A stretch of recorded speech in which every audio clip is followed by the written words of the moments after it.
What it was like to be rich throughout every era of history. The Stone Age. In the Stone Age, wealth was measured in terms of resources and survival capabilities almost solely. To be considered rich, one would need an abundance of essential resources such as food, tools, and materials for shelter and clothing, which at the time primarily consisted of wood, animal pelts, organic materials such as large leaves, and essentially sticks and dirt. Possessing skills in hunting, gathering, and toolmaking would also be extremely valuable. On top of that, forming strong social bonds and alliances within one's tribe or community would enhance the access to resources and collective security. What this means is the more friends you had, the more people that you had to potentially help and protect you if things got wild, which back in the Stone Age, they did a lot. Accumulating and managing resources like animal hides for clothes, flint for tools, and a steady food supply through effective hunting and foraging were a key to thriving in this era, and was truly the key of becoming and staying rich or wealthy, which, if it isn't already obvious, just means to be alive. Your survival was your wealth, as that was all there was to look forward to. If you could survive another day and you had the resources to make it through that day successfully, you were well off. It goes without saying that there wasn't necessarily coinage in the Stone Age, at least not in the early Stone Age, and as far as the absolute origin of money, that is still something that is not fully known or understood. But during the Stone Age, possessing skills and having access to practical life-enabling resources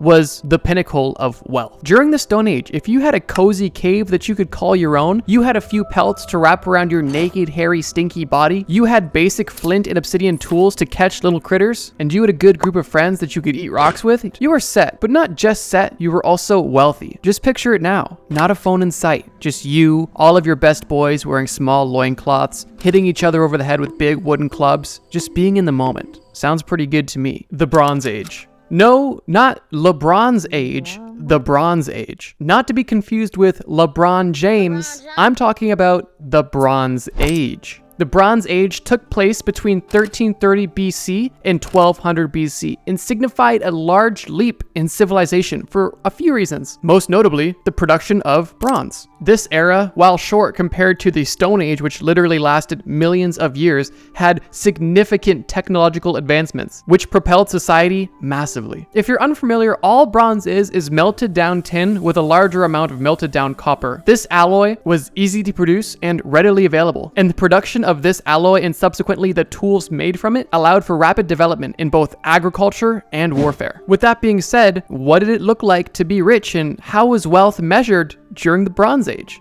During this time, wealth began to be associated with the control and production of bronze. Being rich meant that you had access to these metal ores and the knowledge of crafting weapons, tools, and other ornaments. Trade became more prominent, so establishing strong trade networks and engaging in commerce was also a massive way to improve your wealth. These were some of the earliest economies ever. Additionally, owning agricultural land and livestock, which were crucial for food and trade, would signify wealth. Similar to the Stone Age, both of these are directly tied with life. Now, for almost the first time, social status was also playing a role with your wealth, with leaders often amassing wealth through tribe control over resources. So what exactly did it look like to be rich? Well, during the Bronze Age, we saw some of the earliest civilizations. So with that, we would see villages and larger communities living in one place. With that being said, if you were wealthy, you obviously had a nicer place or a larger place, or potentially in a prime piece of the community, closer to the water or the farm. Besides that, we also saw irrigation agriculture, which basically means bringing the water to your crops. So if you were wealthy at this time, your farm that you had control or access to had an irrigation system built into it for convenience. And similar to the Bronze Age, if you had a good, strong network of people that you could trade with and access to tools and knowledge on how to build tools, you were pretty well off. Just imagine you and all your friends wearing slightly more animal pelts in a bigger group of people with a nice farm and a slightly bigger mud hut made with actual wood and nicer materials. You guys are all sitting around the forge making bronze swords and whatnot. Seems like a cool time. In ancient Sumeria during the Bronze Age, one of the earliest known currencies was actually grain. Grain was used as a popular method of trade. Besides grain, there has been some mysterious clay tokens that have been suspected to be used as a means of trade. And then as the Bronze Age continues, silver becomes a very popular means of currency, and then later after that, gold as well. So without getting too far into the weeds, during the Bronze Era, if you had a lot of social status, access to both land, agriculture, and animals, if you had a prime plot of of real estate, and you had a steady supply of bronze and you knew how to make good tools, you were really well off. And then on top of that, if you had a large supply of silver and gold, then you were rich. The Iron Age. The Iron Age is a bit of an interesting era because at this point you might think that it was simply caused out of pure evolution and innovation, and up until this point everything's just been linear progress, but that's actually not the case.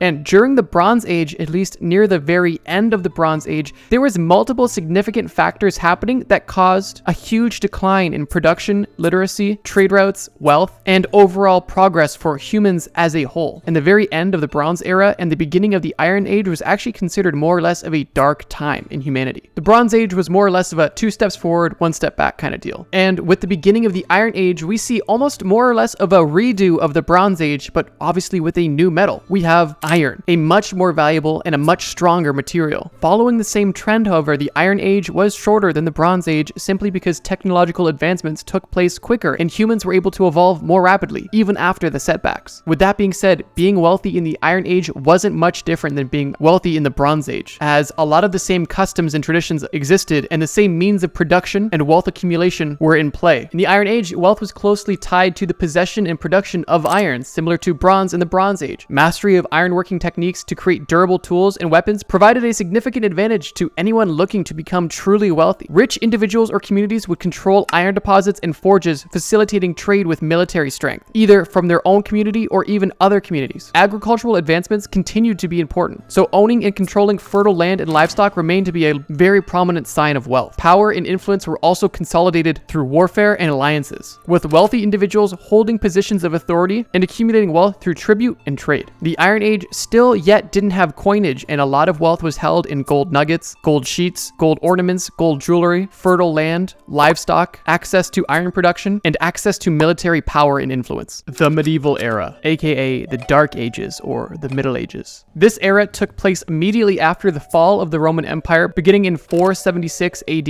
and lasted for roughly 1,000 years until 1400 AD. During this time, wealth had become a lot more multifaceted and also more centralized on your connection with the powers that be. Besides the king and other royalty, the richest members of society in medieval times were the nobility and merchants. The richest of merchants were those who engaged in long-distance trade, specifically of luxury goods such as spices, silk, and precious metals, all of which were extreme signs of wealth. And although the levels of wealth between nobles varied quite significantly, the richest of nobles were those that controlled the most amount of land and had the closest connections to the monarch. Regardless of noble or merchant, at the top of each of these levels, life was pretty similar. These individuals would have their own dedicated castles, fully staffed with servants. They would have large estates and farms that would be maintained by peasants and serfs. They would have luxury goods such as expensive dyes, luxurious silk clothing, expensive gold jewelry, and access to an almost unlimited supply of food and entertainment of many varieties, if you catch my drift.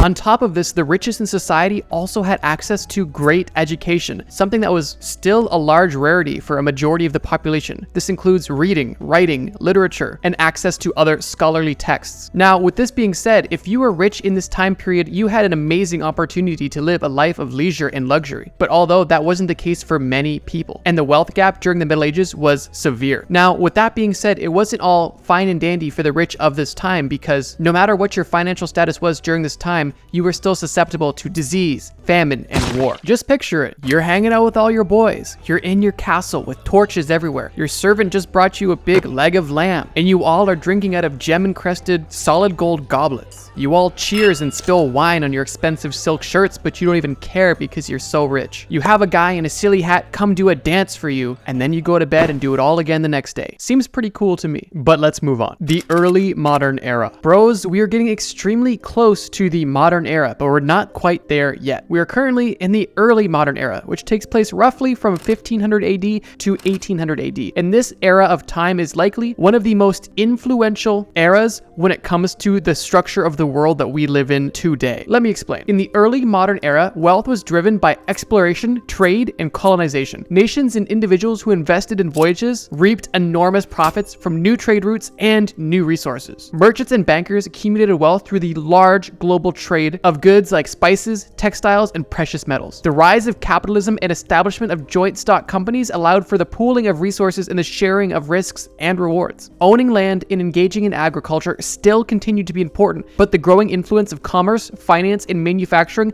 marked a significant shift on how wealth was perceived and earned in the early modern day. Up until this point, all it really took to be rich was having a cow, having a little bit of dirt to your name, and maybe a few shekels. Well, not even shekels, literally just bits of silver and having the right friends. But as we got into the early modern era, a lot of things seemed to change. We saw early globalization, early capitalism, early colonization, and the basis for the society that we all live in today. This was a pretty influential and pretty important 300-year run, in my opinion. And with that being said, what did it look like to be rich in the early modern era? Well, honestly, a lot more of the same. Bigger houses, more loot, more money, more connections, more food, more entertainment, bigger boats, more security. The biggest difference was the means of accumulating these resources. And if you were the type of person to be going on these conquests or voyages, then your life was extremely hectic, spending months or even years at sea to potentially come home empty-handed or never even come home at all. People were just playing Assassin's Creed Black Flag in real life. With that being said, everything was just sunshine and rainbows, right?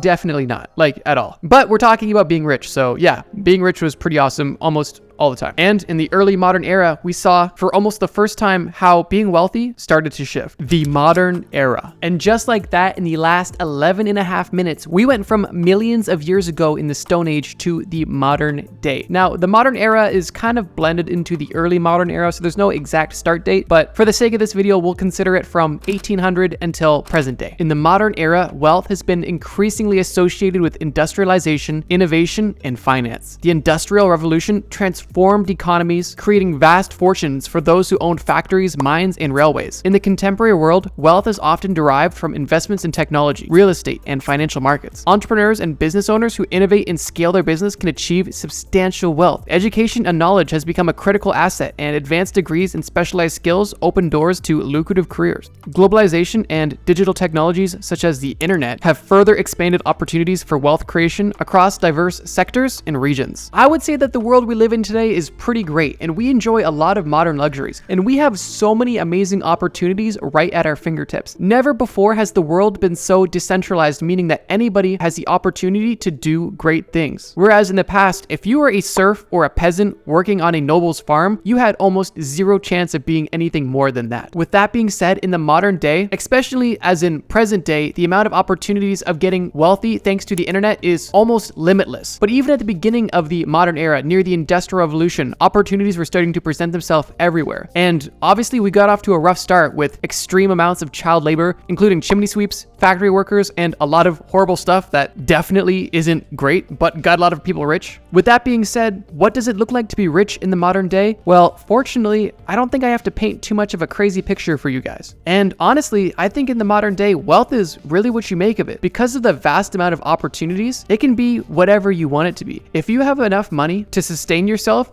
then your wealth could look like living in a van that you own and have enough money coming in on a monthly basis to maintain your lifestyle. Or it could look like the biggest mansion full of the craziest watches and cars and gold doubloons. Now, for a generalization, the rich of today typically enjoy compounding interest with their investments, a good portfolio of real estate, freedom of time by having tasks delegated through their employees, and freedom of location and time, meaning that they can work where they want, when they want. That is, if they want to. Now, one thing I will say, bros, is that I just tried to sum up millions of years of history in under 15 minutes, so if something doesn't sound fully right, just remember, trust me, bro. Hopefully you guys enjoyed this video. I had a lot of fun making it, and I felt like it's been too long since I made a history-based video. So let me know what you guys thought, and if you guys have any ideas for other interesting videos like this, please leave them down in the comments. Thank you guys so much for watching, and like always, trust me, bro.